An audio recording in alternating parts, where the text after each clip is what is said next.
The artificial gravity of Kepler Station pulled at Marcus Chen's boots as he walked through the slave markets, trying to ignore the stench of unwashed bodies and despair that hung in the recycled air. Neon signs in a dozen alien languages advertised the latest arrivals, their garish colors reflecting off the grimy metal walls of the trading post that squatted like a tumor in the neutral zone between human and Cathari space. Marcus had been trading in these markets for 15 years, long enough to know which dealers were reliable and which would sell you a dying slave with a smile. He needed workers for the mining operation on Proxima 7, strong backs, and steady hands that could handle the brutal conditions of the asteroid belt. The Zenthri were perfect for the job, tough, resilient, and bred for hard labor. Their thick hides could withstand the radiation that would kill most other species in hours. The dealer, a corpulent Kethari named Veltar, waddled ahead of him between the rows of cages. His 6 eyes swiveled independently as he gestured with his upper arms while his lower hands counted credits on a small device. These 3 Zenthri, excellent choice, human Marcus. Young, strong, recently captured from the Outer Rim colonies. They will serve you well in whatever dangerous work you require. Marcus nodded absently, his attention caught by something else entirely. In the far corner of the market, past the prime merchandise and the carefully maintained holding cells, sat a section that most traders avoided. The reject pen, where the dealers kept the slaves too broken, too sick, or too defiant to sell at market price. Most would die there, forgotten and uncared for, their bodies eventually recycled into the station's protein processors. But one figure in that grim corner made Marcus stop in his tracks. She was Vulpine, which was unusual enough in these parts of the galaxy. The fox-like humanoids were rare, their homeworld hidden somewhere in the uncharted regions beyond the galactic rim. Marcus had only seen 2 or 3 in his entire trading career, and they had commanded premium prices as exotic servants or pleasure slaves for the wealthy elite of the core worlds. This one, however, was clearly dying. She lay curled against the bars of her cage, her once magnificent copper fur now dull and matted with filth. Her frame, which should have been sleek and graceful, was nothing but sharp angles of bone barely covered by skin. One of her pointed ears hung at an odd angle, likely broken and never properly set. Her elegant tail, probably once her pride, was now just a pathetic strand of skin and sinew. But what caught Marcus's attention wasn't her pitiful condition. It was her eyes.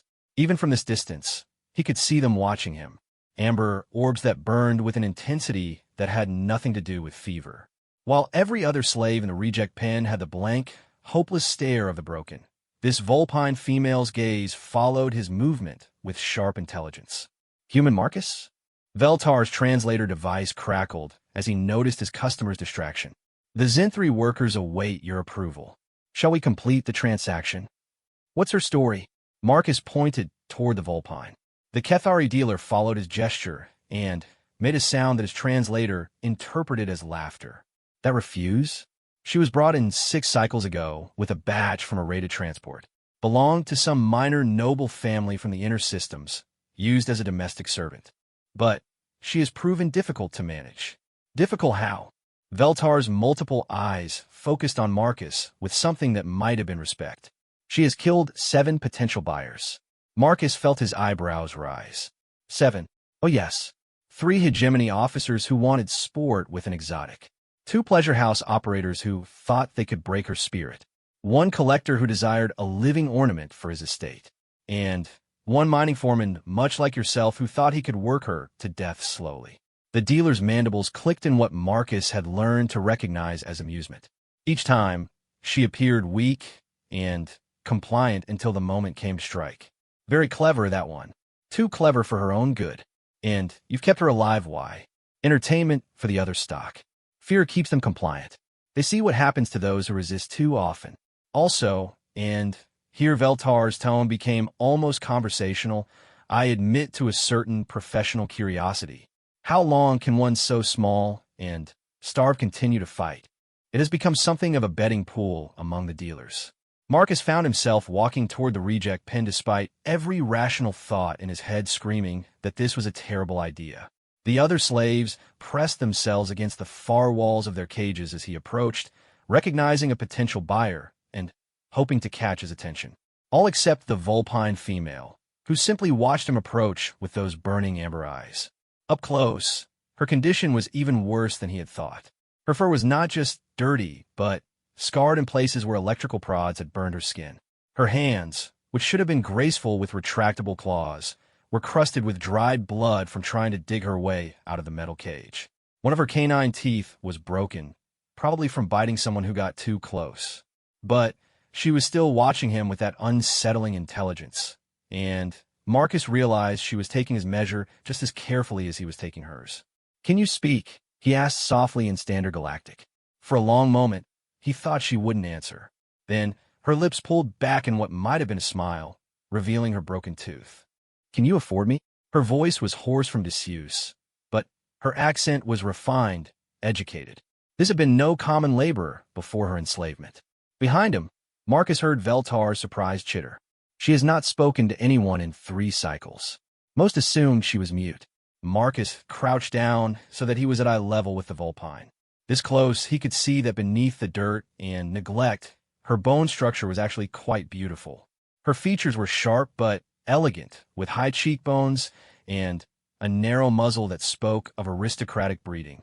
Even dying, she carried herself with a dignity that made her captivity seem somehow obscene. "What's your name?" he asked. Again, that pause. Then, does it matter?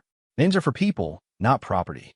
The bitterness in her voice was like acid, but Marcus detected something else underneath it. Hope, perhaps. Or maybe just curiosity about why this human was bothering to speak to her like an equal.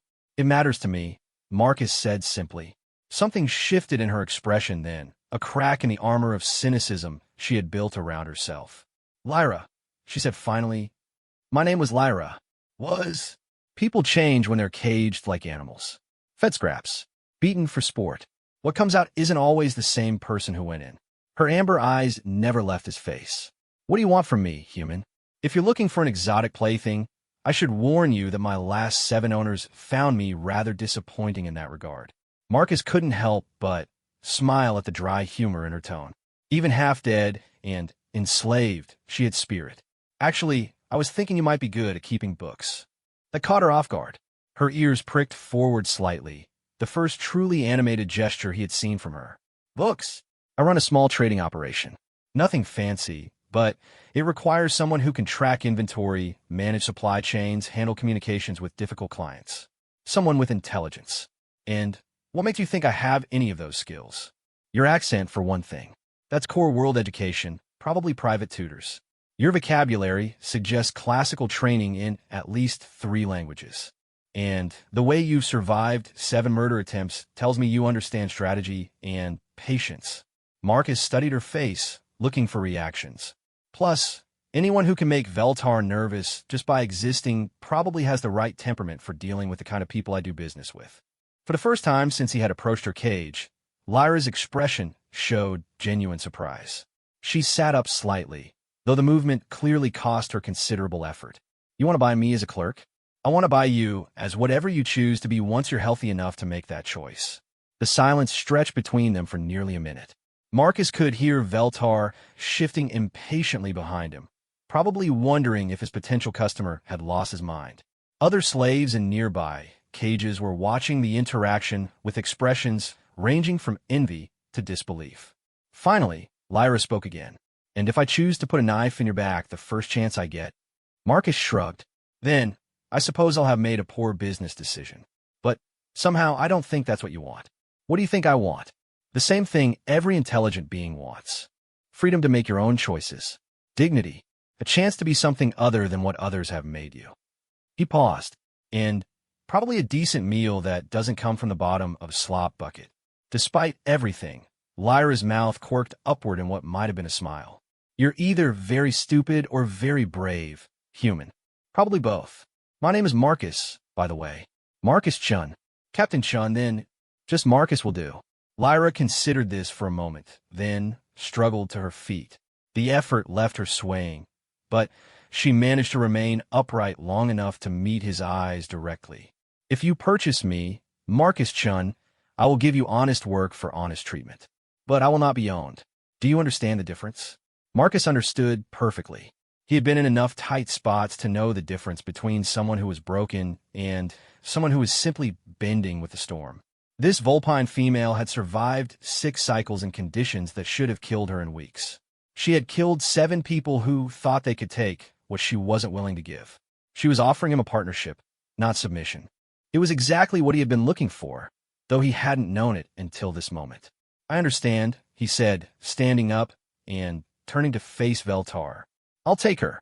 The Kethari dealer's mandibles clicked rapidly in what Marcus recognized as extreme agitation. "Human Marcus, surely you jest. That one is defective merchandise. Dangerous. Unsuitable for any civilized purpose. How much?" "She's not for sale to you." "I will not have it said that Veltar sold a known killer to an unsuspecting customer. My reputation." "How much?" Marcus's tone had gone flat and dangerous, the voice he used when negotiating with pirates and claim jumpers. Veltar's 6 eyes swiveled to study Marcus more carefully, reevaluating the human trader who had seemed so reasonable moments before. 5,000 credits, he said finally, naming a price that was clearly meant to discourage the sale. Marcus transferred the credits without hesitation, adding an extra 1,000 as a disposal fee. "I'll need her cleaned up and fed before I take delivery. And I want a full medical scan to make sure she doesn't have any conditions that need immediate treatment." "This is most irregular," Veltar protested, but he was already accepting the payment. "I must insist you sign a waiver acknowledging her violent history. I will not be held responsible for any accidents." "Fine. How long for the medical work?" 6 hours, assuming the medical bay can stabilize her condition enough for transport." Marcus nodded and looked back at Lyra, who had sunk back down to the floor of her cage, but was still watching him with those intelligent amber eyes. 6 hours, and then we leave this place. Think you can manage to not kill anyone before then?" Her broken tooth flashed in another of those sharp smiles. "I'll try to restrain myself." As Marcus walked away to complete the paperwork, he heard Veltar muttering in his native language about crazy humans and their inexplicable attachment to dangerous pets. Other dealers would mock him for this purchase. He knew. His crew would probably question his judgment. The smart move would be to buy the 3 healthy Zen-3 workers and head back to Proxima 7 with a reasonable return on investment. But Marcus had learned long ago that the smart move wasn't always the right move. And something in Lyra's eyes told him that this particular gamble might pay off in ways he couldn't yet imagine. Behind him, he could hear the Vulpine female settling back into her cage to wait for medical attention. For the first time in 6 cycles, someone had spoken to her as if she were a person instead of property. For the first time since her capture, she had reason to hope. It was a dangerous thing, hope. It made slaves into rebels and servants into free beings. But as Lyra closed her amber eyes and allowed herself to dream of clean fur and full meals and choices of her own making, she thought that perhaps this human named Marcus Chun might be dangerous enough to make that hope into reality. The question was whether she could trust him long enough to find out. The medical bay on Kepler Station was a sterile white cube designed more for efficiency than comfort. Lyra lay on the examination table, acutely aware that this was the first time in 6 cycles she had been in a clean environment. The medical technician, a bored-looking Terran with cybernetic implants covering half his skull, ran scanners over her body with professional detachment. "Malnutrition, obviously," he muttered, reading the data streaming across his displays. "Dehydration, multiple fractures that healed poorly. Electrical burn scarring across 17% of skin surface. Possible nerve damage in the left arm." He paused, frowning at something on his screen. "Interesting. Your baseline physiology shows signs of genetic enhancement." Lyra said nothing, though her ears flicked with annoyance. Of course her genetics were enhanced. Her bloodline had been modified for centuries to serve the noble families of the core worlds. Superior intelligence, extended lifespan, enhanced reflexes, all the better to serve their human masters with perfect efficiency. "Can you speak?" the technician asked. "When I have something worth saying." He snorted and continued his examination. "Well, you're tougher than you look. Anyone else in this condition would be dead already. I can get you stabilized, but full recovery is going to take weeks of proper nutrition and medical supervision." How long until I can travel? Travel? Lady, you need to be in a medical facility, not bouncing around in some trader's cargo hold. Answer the question. The technician's cybernetic eye whirred as it focused on her face. Something in her tone must have convinced him she wasn't asking for recommendations. I can pump you full of stims and nutrients that will keep you functional for maybe a week. After that, you'll crash hard. Might even kill you if you're not careful. Do it. Your owner's going to have to sign off on that. Medical protocols require, I'm not property, Lyra said quietly, but with an edge that made the technician step back involuntarily. And the human who bought me will approve whatever treatment I request. An hour later, after the painful process of rehydration and nutrient injection, Lyra found herself in another small room, this one equipped with basic cleaning facilities. A station attendant, one of the many species that serve the station's diverse clientele, had provided her with soap and what passed for clean water. For the first time in 6 cycles, Lyra was alone and unobserved. She stood under the sonic shower and let the vibrations strip away months of accumulated filth and despair. Her reflection in the polished metal wall showed the true extent of what had been done to her. Her copper fur, once her pride, hung in ragged patches where electrical burns had prevented regrowth. Her body was a collection of sharp angles and visible ribs that spoke of systematic starvation. But she was alive. Against all odds, against every rational expectation, she had survived. And now, incredibly, someone had bought her not for her body or her exotic appearance, but for her mind. It was too good to be true, which meant it probably was. Lyra had learned hard lessons about trusting humans during her time as a slave. They spoke of freedom and dignity while keeping sapient beings in cages. They preached about equality while breeding entire species to serve their needs. Even the kindest of them saw her as something less than fully real, a clever pet that could speak and follow complex commands but never quite achieved true personhood in their eyes. This Marcus Chun was probably no different. He would be kind enough until she proved inconvenient, then dispose of her with the same casual efficiency that had brought her to Kepler Station in the first place. But as she worked the soap through her fur, Lyra found herself thinking about the way he had spoken to her. Not the condescending tone most humans used with non-human slaves, nor the predatory interest of those who wanted to use her body. He had spoken to her as if her opinions mattered, as if she were a person capable of making meaningful choices. It was probably an act, but it was a very good one. A soft chime indicated that her allotted time was nearly up. Lyra finished cleaning herself and examined the clothes that had been provided. Simple gray coveralls in a style common throughout human space, practical rather than flattering. After 6 cycles of wearing the same torn rags, even this basic garment felt like luxury. When she emerged from the cleaning facility, Marcus Chan was waiting for her in the corridor outside. He looked different than he had in the slave market, less like a trader evaluating merchandise, and more like someone simply waiting for a friend. The change in context made her realize how carefully he must have been controlling his appearance during their first meeting. "How do you feel?" he asked. Like someone who's been starved for 6 cycles and then pumped full of medical stimulants, Lyra replied honestly. "The technician says I have maybe a week before my body starts shutting down again." Marcus nodded grimly. "My ship has a decent medical bay. My pilot knows field medicine. We can keep you stable until we reach somewhere with better facilities." "And where exactly are we going?" "Proxima 7. It's a mining colony in the Outer Rim. Nothing fancy, but it's free territory.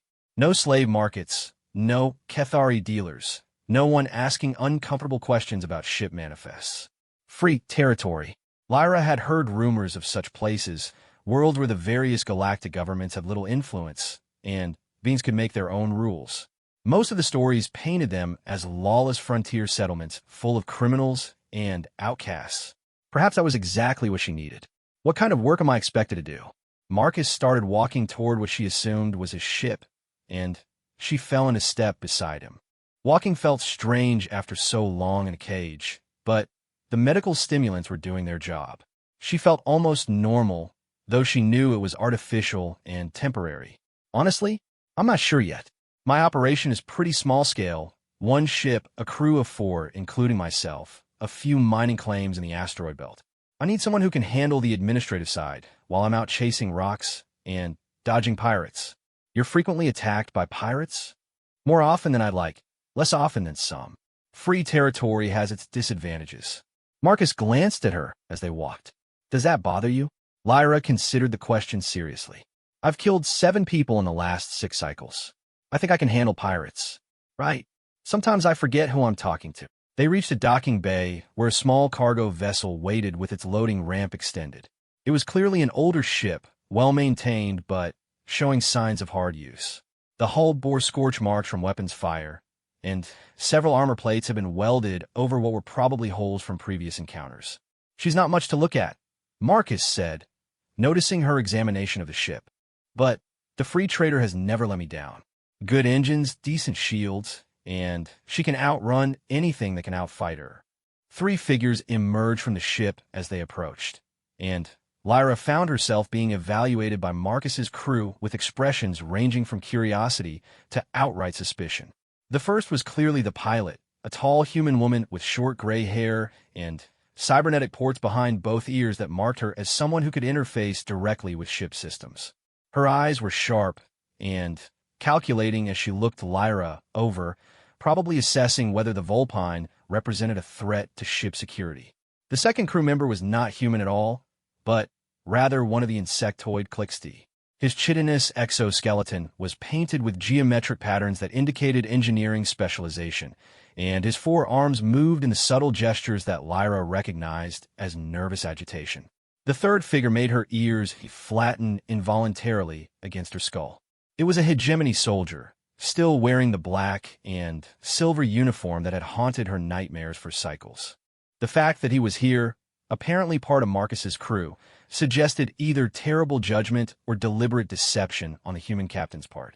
This is my pilot, Sarah Martinez, Marcus said, apparently oblivious to Lyra's reaction.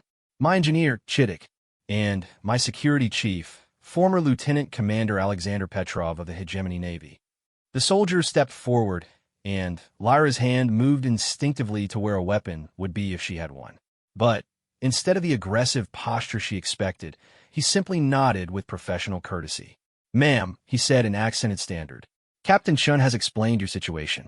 You have my word that you will be treated with respect aboard this vessel. Lyra stared at him for a long moment, trying to reconcile his polite demeanor with everything she knew about hegemony military doctrine regarding non-human species. You're not active duty, discharged 3 years ago for insubordination. Specifically, for refusing to follow orders regarding the treatment of civilian noncombatants during pacification operations. His expression was carefully neutral. I found that I had philosophical differences with my superiors regarding what constitutes acceptable conduct in warfare. He tried to stop a massacre, Sarah added bluntly. Cost him his career and nearly got him executed for treason. Marcus pulled him out of hegemony prison just ahead of firing squad. That explained the scorch marks on the ship's hull, Lyra thought, and it suggested that Marcus Chun made a habit of collecting people that others considered worthless or dangerous. It was either admirable or suicidal, and she wasn't sure which. Chittik has prepared temporary quarters for you, Marcus said, gesturing toward the ship. Nothing fancy, but it's private and secure. Sarah's plotted a course for Proxima 7 that should keep us clear of the major shipping lanes. We'll be in hyperspace for most of the next 5 days.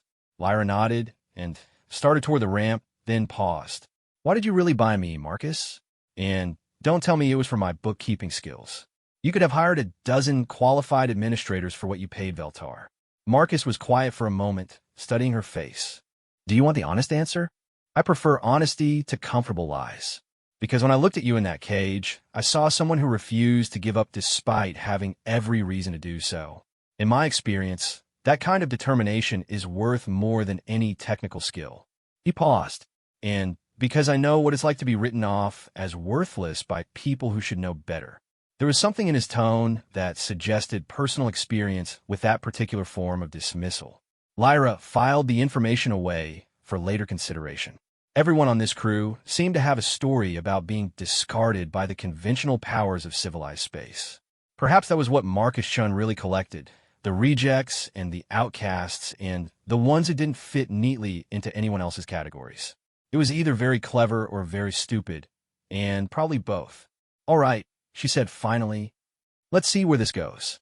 As she walked up the ramp into the free trader, Lyra caught her reflection in one of the polished interior panels.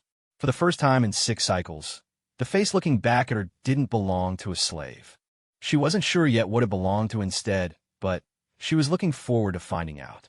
Behind her, she heard Marcus giving orders to his crew about departure procedures and course plotting.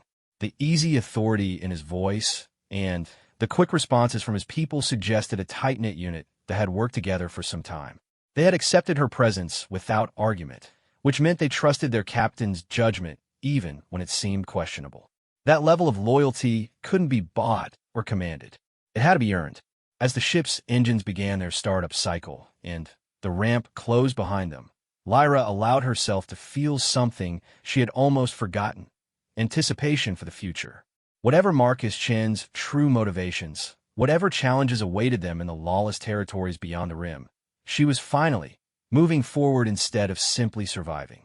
For someone who had spent 6 cycles in a cage, that was more freedom than she had dared to hope for. The free trader dropped out of hyperspace with a subtle lurch that marked the transition back to normal physics, and Lyra felt her stomach protest the shift. 5 days of travel had given her time to recover some of her strength, though the medical stimulants were beginning to wear off. More importantly, it had given her time to observe Marcus Chun and his crew in their natural environment. What she had discovered was more complex than she had expected. Marcus ran his operation with the efficiency of a military unit, but the casual camaraderie of a family business. Orders were given and followed without question, but accompanied by easy banter and good-natured complaints that spoke of long familiarity. Sarah Martinez piloted the ship with the instinctive skill of someone who had been flying since childhood, while Chittick maintained the engines with an engineer's perfectionist attention to detail. Even Alexander, despite his hegemony background, had integrated seamlessly into the crew's dynamic. More surprising was how they had treated her. Not as an exotic curiosity or a dangerous animal, but simply as another crew member finding her place aboard ship. Sarah had spent an entire evening teaching her the basics of the ship's computer systems. Chittick had patiently explained the quirks of the aging life support equipment. Alexander had offered to show her the security protocols for the cargo holds, treating her as someone who might legitimately need to know such things. It was, Lyra realized, the first time in her life that she had been treated as simply a person rather than as a representative of her species, her breeding, or her circumstances. Now, as she stood on the bridge watching Proxima 7 grow larger in the main display, she found herself genuinely curious about what came next. "Not much to look at, is it?" Marcus said, settling into the captain's chair beside her observation post. The planet below was a brown and gray world, scarred by mining operations and dotted with the sprawling installations that housed the population of independent miners, traders, and refugees who had made this place their home.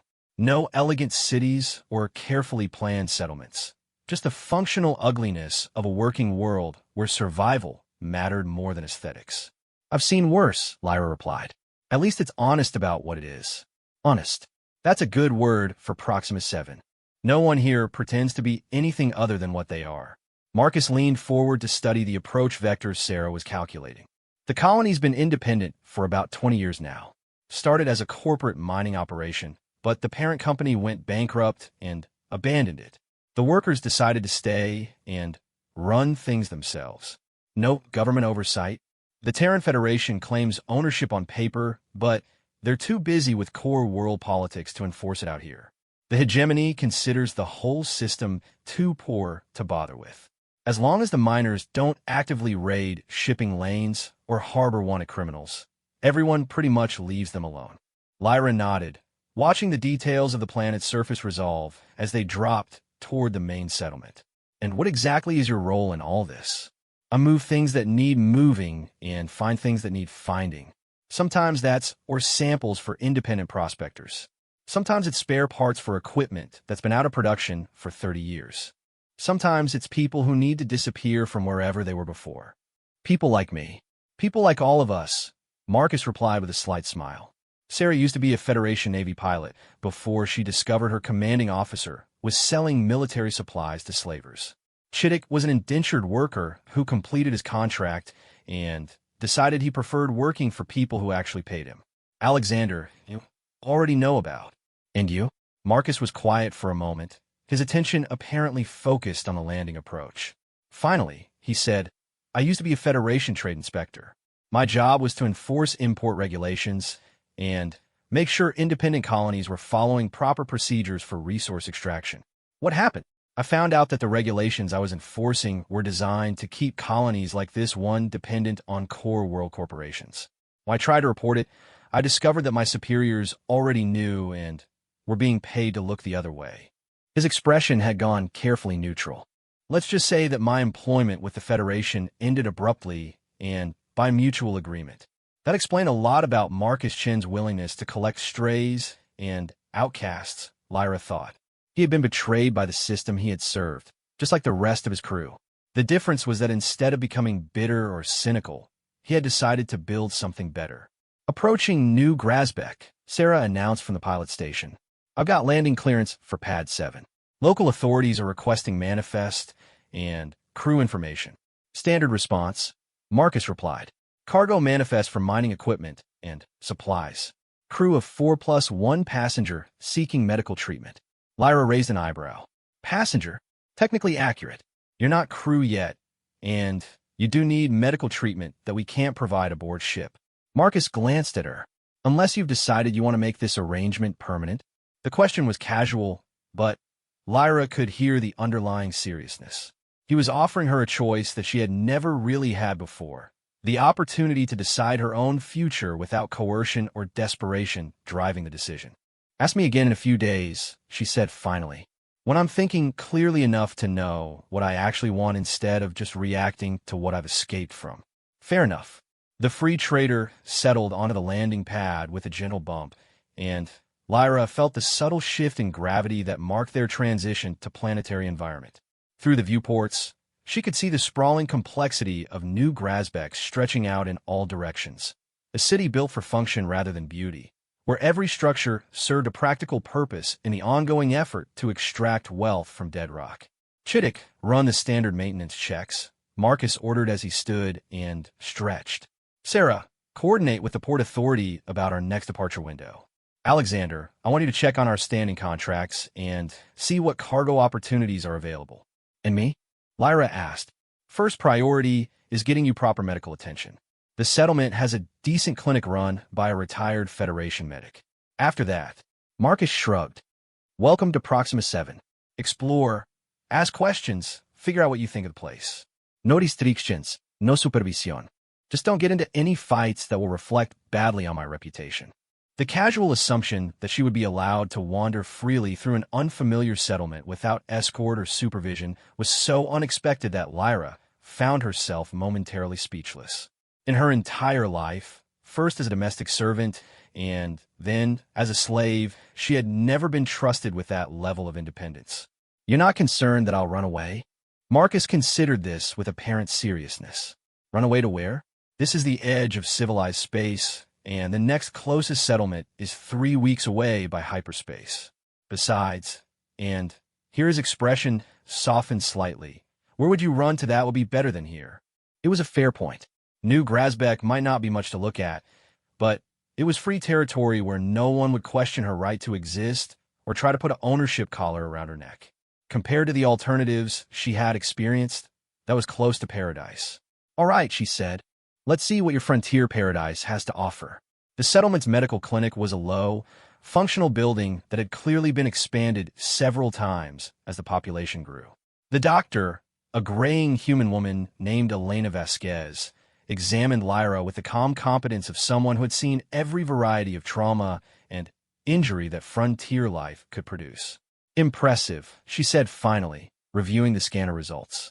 I've seen prisoners of war in better condition, but somehow you've managed to avoid any permanent organ damage. Your species' natural resilience probably saved your life. How long for full recovery? With proper nutrition and rest?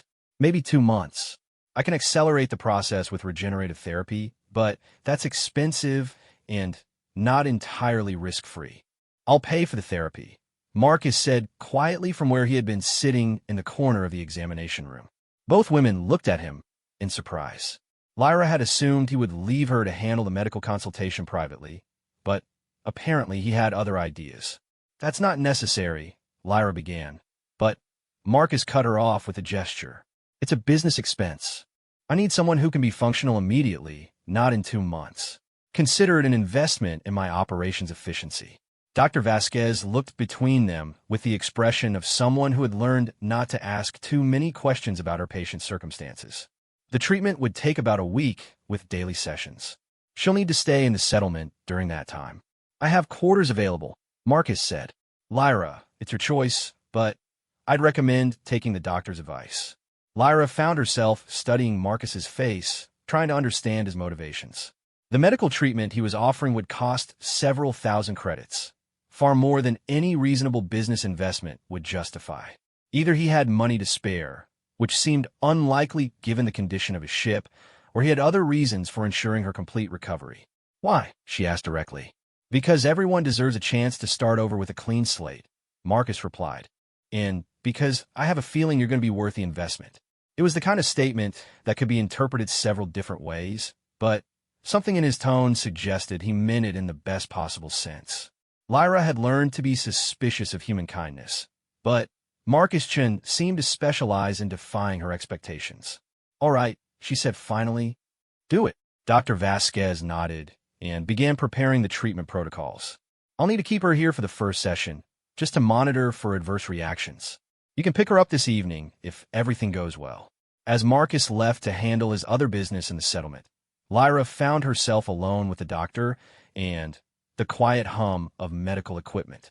The regenerative therapy was painless but exhausting, requiring her to remain motionless while sophisticated scanners mapped every damaged cell in her body and began the slow process of repair. "You're lucky to have found someone willing to invest in your recovery," Dr. Vasquez said during one of the breaks between sessions. "Most traders would have cut their losses and left you at the clinic to recover on your own. Is that what usually happens?" "More often than I'd like. Frontier life doesn't encourage sentiment about the injured or the inconvenient. Marcus Chun has a reputation for being different, though." "Different how?" The doctor was quiet for a moment, apparently considering how much to say. "He's helped a lot of people over the years. Refugees, escaped slaves, political dissidents, anyone who needed to disappear from wherever they came from. Some people call him an idealist. Others call him a fool. But he's never abandoned someone who needed help." That information added another piece to the puzzle that was Marcus Chun. Lyra had assumed his crew was simply a collection of individuals who happened to work well together, but it sounded more like he actively sought out people who needed second chances. Whether that was altruism or pragmatism, or both, remained to be seen. When the first treatment session ended, Lyra felt better than she had in cycles. Not completely recovered, but no longer weak and shaky from malnutrition. More importantly, her thinking felt clearer, as if the fog of constant physical distress had finally begun to lift. Marcus returned for her just as Dr. Vasquez was finishing the post-treatment evaluation. "How'd it go?" "No adverse reactions," the doctor reported. "Her body responded well to the therapy. I'd say we can accelerate the schedule slightly if she continues to improve at this rate." "Good." Lyra, ready to see the rest of New Grasbeck. As they walked through the settlement's main district, Lyra found herself observing the casual diversity of the population with fascination. Humans worked alongside Zenthri laborers. Clixty engineers supervised maintenance crews that included 3 different species, and no one seemed to find any of this remarkable. It was the first truly integrated society she had ever seen, where species identity appeared to matter less than individual competence. "It's not perfect," Marcus said, noticing her attention to the mixed groups of workers and traders. "There's still prejudices and tensions, but out here survival depends more on what you can do than on what you look like or where you came from." "Is that why you brought me here? Because I'll fit in better?" "Partly, but mostly because this is where I live, and if you decide to work with me long-term, this is where you'll be based." Marcus stopped walking and turned to face her directly. "I should be honest about something, Lyra. I didn't buy you just because I needed administrative help. I bought you because I thought you deserved better than dying in Veltar's cage, and because I believe you had potential that no one else was willing to recognize. And what potential is that? I don't know yet, but I'm looking forward to finding out. As the day's cycle shifted toward evening and the settlement's artificial lighting began to compensate for the fading sunlight, Lyra found herself walking through streets where no one stared at her, no one questioned her right to be there, and no one treated her as anything other than another resident going about her business. For the first time in her life, she was simply free to exist without justification or explanation. It was, she realized, the most valuable thing anyone had ever given her. 3 weeks after her arrival on Proxima 7, Lyra sat in the small office Marcus had provided for her, reviewing shipping manifests and cargo schedules with the kind of focused attention that had once served her well in managing a noble household. The work was more complex than she had expected, tracking multiple shipments across dozens of different trade routes while coordinating with suppliers, buyers, and transport companies that operated by their own unique sets of rules. It was exactly the sort of challenge she had been bred for, but for the first time in her life, she was doing it for herself rather than for someone else's benefit. The regenerative therapy had worked better than anyone had expected. Dr. Vasquez declared her fully recovered after just 10 days of treatment, and Lyra could feel the truth of it in her renewed strength and energy. Her fur had grown back thick and lustrous. Her broken tooth had been repaired, and the scars from electrical burns had faded to barely visible marks. More importantly, her mind felt sharp and clear in a way that reminded her of how she had been before slavery had dulled her with despair. Marcus had been true to his word about giving her choices. The quarters he had provided were simple, but private, with access to the settlement's communication networks and complete freedom to come and go as she pleased. The work he had offered was challenging, but not overwhelming, and he paid her a fair wage that would have allowed her to leave Proxima 7 and start fresh somewhere else if she chose. The fact that she hadn't chosen to leave was something she was still trying to understand. Knock, knock. Sarah's voice came from the office doorway. Got a minute? Lyra looked up from her data displays to see the pilot leaning against the frame with an expression that suggested this wasn't entirely a casual visit. What can I do for you? Actually, I wanted to see how you were settling in. It's been 3 weeks since you joined us, and Marcus asked me to check if you had any concerns about the arrangement. He asked you to check on me? More like he's worried you're too polite to complain if something isn't working out. Sarah entered the office and settled into the chair across from Lyra's desk. He has a tendency to assume everyone else is as comfortable with improvisation as he is. Lyra considered this for a moment.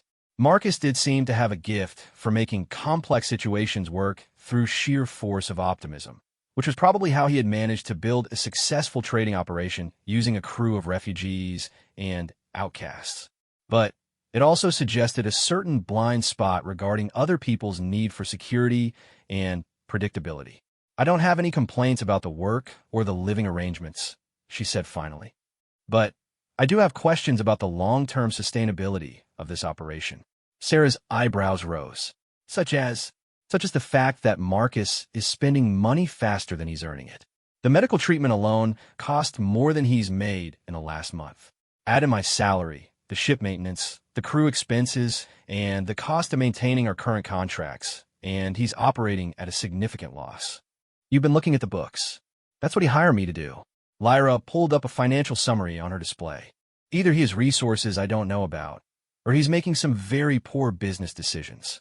Sarah was quiet for a long moment, studying the financial data with an expression that suggested she wasn't entirely surprised by what she was seeing. Finally, she said, "Can I share something with you? Not as crew gossip, but as someone who's been watching Marcus make these kinds of decisions for the last 5 years." Lyra nodded. Marcus doesn't think like a normal trader. Most people in this business are focused on maximizing profit and minimizing risk. Marcus is focused on maximizing the positive impact he can have on other people's lives, and he treats profit as a secondary consideration. That's not financially sustainable. No, it's not. But somehow he keeps making it work. Part of it is that he's very good at finding opportunities that other traders miss. Part of it is that he has a reputation for reliability that allows him to command premium rates for certain types of cargo. And part of it is pure luck. And the rest of it, Sarah smiled slightly. The rest of it is that people like you tend to prove worth the investment. Marcus has a gift for recognizing potential in others, even when they don't recognize it in themselves. That was an interesting way of looking at it, though Lyra wasn't entirely convinced. What happens if his luck runs out? Then, we'll figure out something else. That's what we do here: adapt, improvise, and keep moving forward. Sarah leaned back in her chair. The question is whether you're comfortable with that level of uncertainty, or if you'd prefer something more stable. Before Lyra could answer, an alarm chimed softly through the settlement's communication system. Both women looked toward the office's main display, which automatically shifted to show the local traffic control feed. "This is traffic control to all vessels," came the announcement. "We have 3 unidentified ships approaching the system at high velocity. All civilian traffic should move to safe distance and await further instructions." Sarah was on her feet immediately, her pilot's instincts taking over. That doesn't sound good. Unidentified ships moving fast usually means trouble. Lyra followed her toward the communication center where Marcus and the rest of the crew were already gathered around the main tactical display. The 3 approaching ships showed up as red dots moving in tight formation toward Proxima 7, their configuration and approach pattern clearly military in nature. "Hegemony?" Chittick asked nervously, his 4 arms moving in agitation. Alexander studied the display with professional interest. "Wrong silhouette for hegemony vessels. And they're coming from the wrong direction. These are moving like raiders." "How long until they reach the planet?" Marcus asked. 20 minutes, maybe less," Sarah replied. "Traffic control is trying to raise them on standard channels, but they're not responding." Marcus turned to address the other people who had gathered in the communications center. Other traders, settlement administrators, and the various specialists who kept New Grasbeck functioning. "What's our defensive situation?" "Limited," replied a graying human woman who Lyra recognized as the settlement's chief administrator. "We've got 2 patrol ships and maybe a dozen armed freighters. Nothing that could stand up to serious military hardware." "Those aren't military ships," Alexander said with certainty. "I'm reading jury-rigged weapons systems and armor plating that's been welded over civilian hulls. These are pirates, probably former military personnel who went freelance." "Can we evacuate?" "Not in 20 minutes.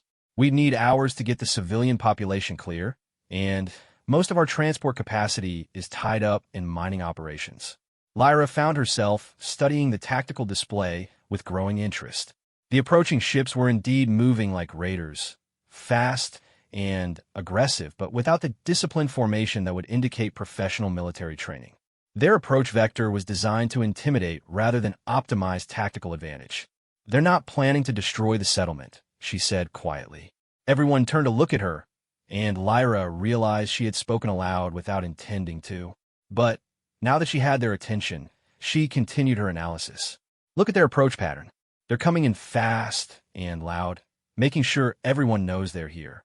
If they wanted to destroy the settlement, they would have approached quietly and hit us with surprise attacks. This is a raiding operation, not a military strike." "What's the difference?" someone asked. "Raiders want to take things that have value. Destroyed settlements don't have any value." Lyra pointed to the tactical display. "They're probably counting on us to surrender without a fight rather than risk civilian casualties." Marcus studied her with an expression of growing respect. "You sound like you've seen this before. My former owners had estates in contested territory. Raider attacks were a constant concern." Lyra paused, then added, "The key to surviving them is understanding what they actually want." "And what do they want?" "Portables, refined metals, finished goods, maybe hostages for ransom if they think anyone will pay." Lyra gestured toward the display.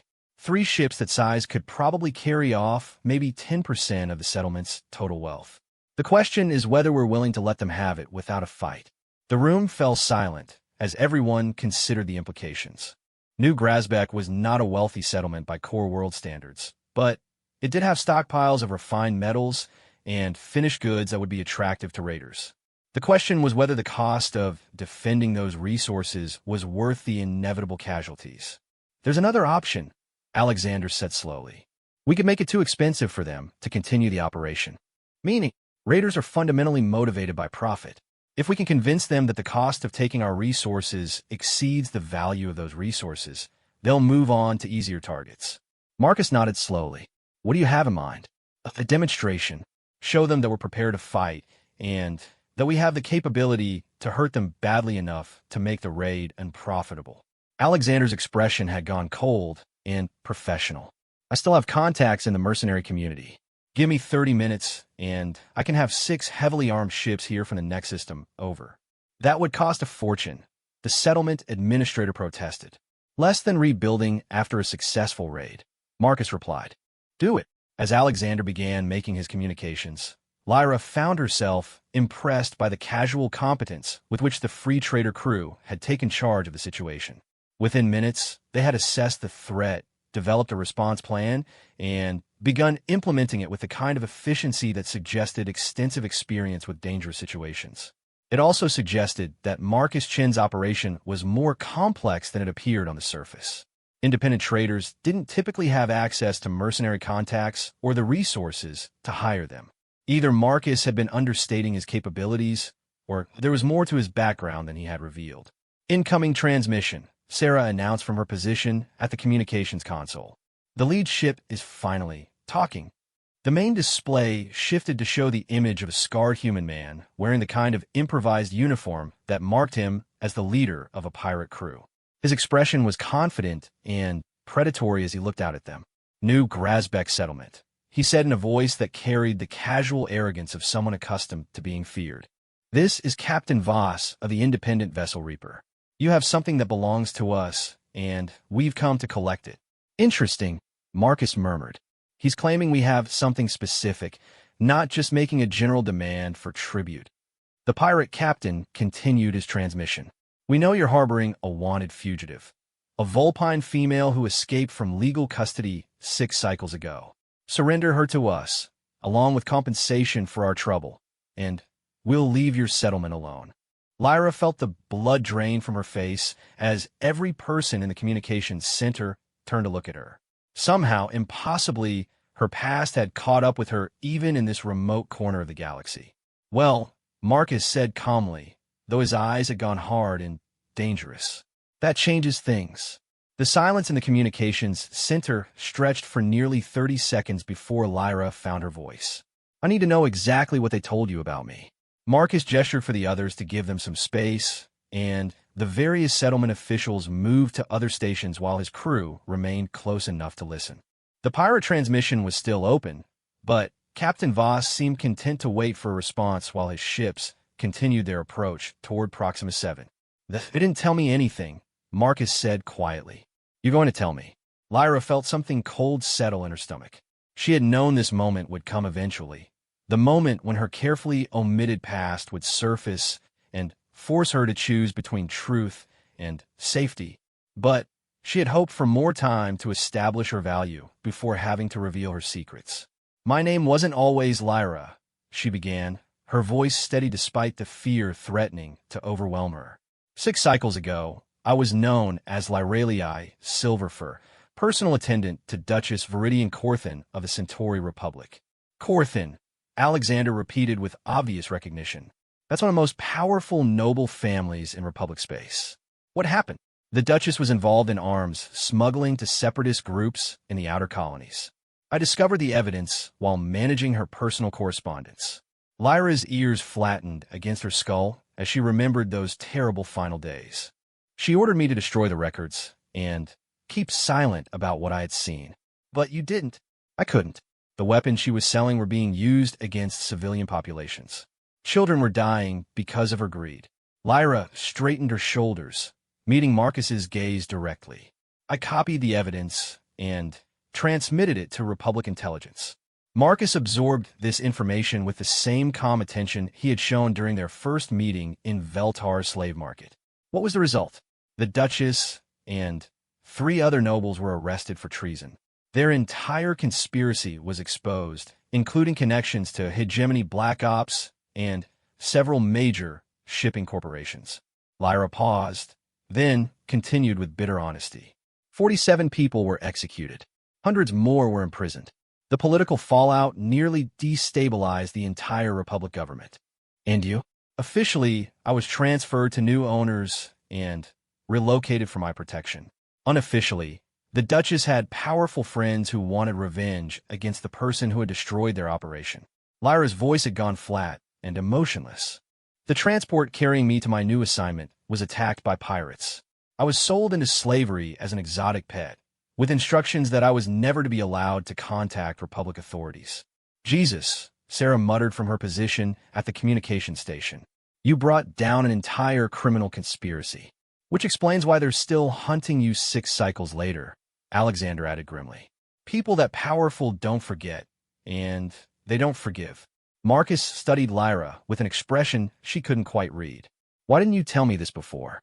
Because I knew what your reaction would be. The smart thing is to turn me over to them and collect whatever bounty they're offering. I'm one person, and this settlement has thousands of inhabitants who don't deserve to suffer for my choices. And you think that's what I'm going to do? The question was asked quietly, but Lyra could hear the edge of something dangerous underneath it. She realized that Marcus Chun was not simply disappointed by her deception. He was angry. I think you're a practical man who makes rational decisions based on the best interests of your crew and your community, she replied honestly. Protecting me isn't worth risking everyone else's safety. Let me get this straight, Marcus said, his voice getting colder with each word. You think I'm the kind of person who would hand over a friend to pirates because it's the expedient thing to do? I think you're the kind of person who understands that sometimes there are no good choices, only necessary ones. Marcus stared at her for a long moment, then turned to address the communication station. Sarah, open a channel to Captain Voss. Lyra felt her heart sink as she realized her fears had been justified. Marcus was going to sacrifice her to protect the settlement, just as any rational person would do. She had been foolish to hope for anything else. But when the channel opened and Captain Voss's scarred face appeared on the display, Marcus's response was not what she had expected. Captain Voss, this is Captain Marcus Chun, speaking for New Grasbeck Settlement. I've reviewed your request, and I'm afraid I have some bad news for you. The pirate captain's expression shifted to one of alert attention. And what would that be? The person you're looking for is under the protection of this settlement and its allies. If you want her, you'll have to take her by force. I should probably mention that we have 6 fully armed mercenary vessels inbound, estimated arrival in 18 minutes. Voss's confidence wavered slightly, but he maintained his aggressive posture. You're bluffing. No frontier settlement has that kind of military support. Alexander, would you mind confirming our backup? Marcus asked casually.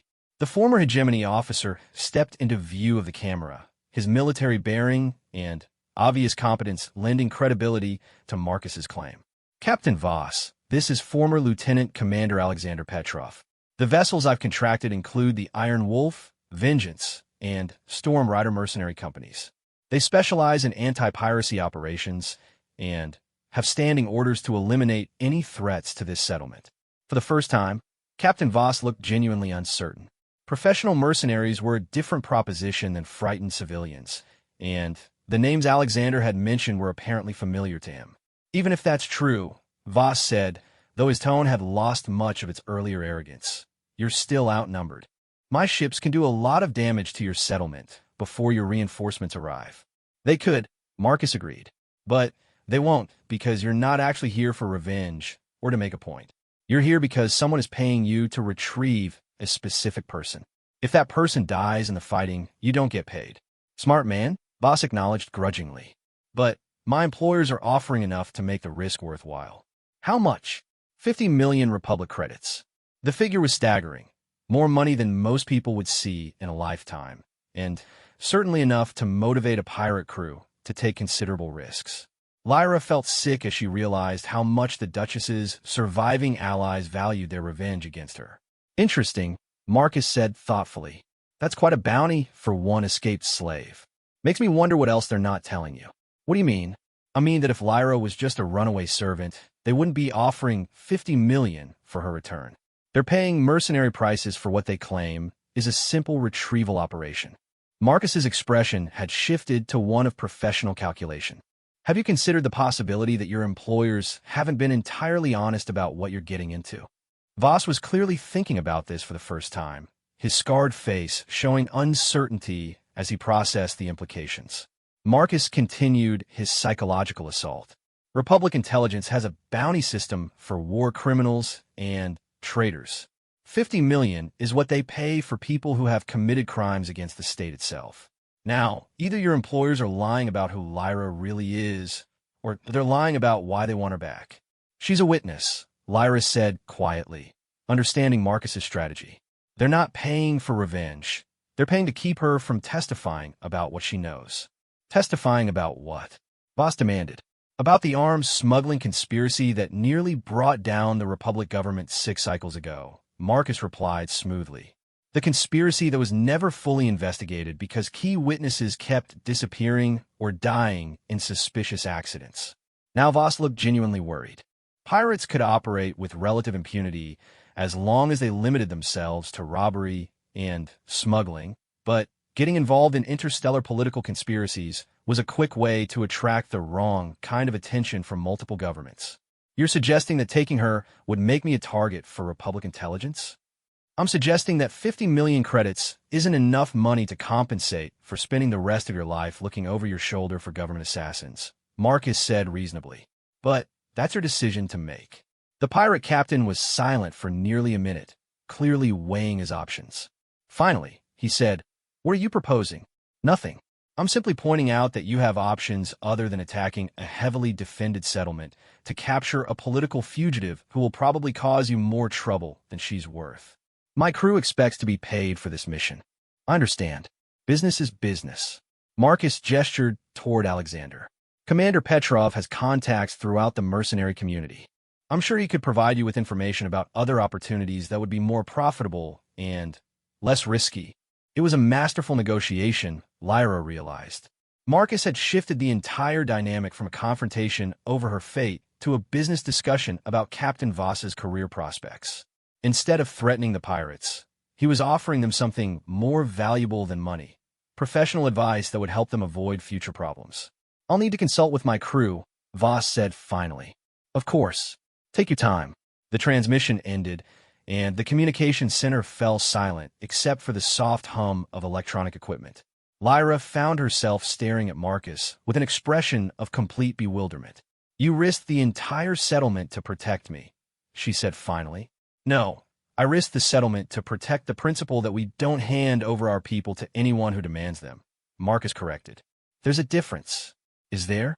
I'm not really one of your people. I've been here 3 weeks." Marcus turned to face her fully, his expression serious but not unkind. "Lyra, when you walked up that ramp onto the Free Trader 5 weeks ago, you became one of my people. That doesn't change because someone shows up with a bigger gun and demands I hand you over. Even though I lied to you about my background, you didn't lie. You just didn't volunteer information that wasn't relevant to doing your job." Marcus paused, then smiled slightly. "Though I admit, discovering that my bookkeeper is actually a political fugitive who brought down a major criminal conspiracy does explain a few things about your analytical skills." Before Lyra could respond, Sarah's voice cut through the conversation. "I'm getting another transmission from the pirates. They're withdrawing from the system." The tactical display confirmed it. The 3 red dots representing Captain Voss's ships had changed course and were accelerating away from Proxima 7 at maximum velocity. "Well," Alexander said with satisfaction, "it appears that Captain Voss decided that discretion was the better part of valor. Or he decided that 50 million credits wasn't worth tangling with Republic intelligence," Sarah added. Marcus nodded, but his expression remained thoughtful. "This isn't over. Voss might have been convinced to walk away, but whoever hired him is still out there, and they still want Lyra badly enough to pay mercenary prices. So what do we do?" Lyra asked. "We do what we've always done," Marcus replied. "We adapt, improvise, and keep moving forward. But first, we need to have a conversation about exactly what you know that makes you worth 50 million credits to the wrong people." As the immediate crisis passed and the settlement began to return to normal operations, Lyra found herself confronting the reality of what had just happened. Marcus Chun and his crew had risked everything to protect her, not because she was valuable to them, but because she was one of them. It was the first time in her life that anyone had chosen her welfare over their own self-interest, and the implications of that choice would take time to fully understand.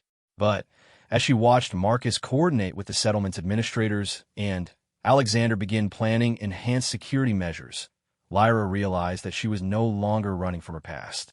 Instead, she was finally in a position to confront it on her own terms, with people who valued her for who she was rather than what she could provide. For someone who had spent most of her life being defined by other people's needs and expectations, it was a freedom more valuable than any amount of credits.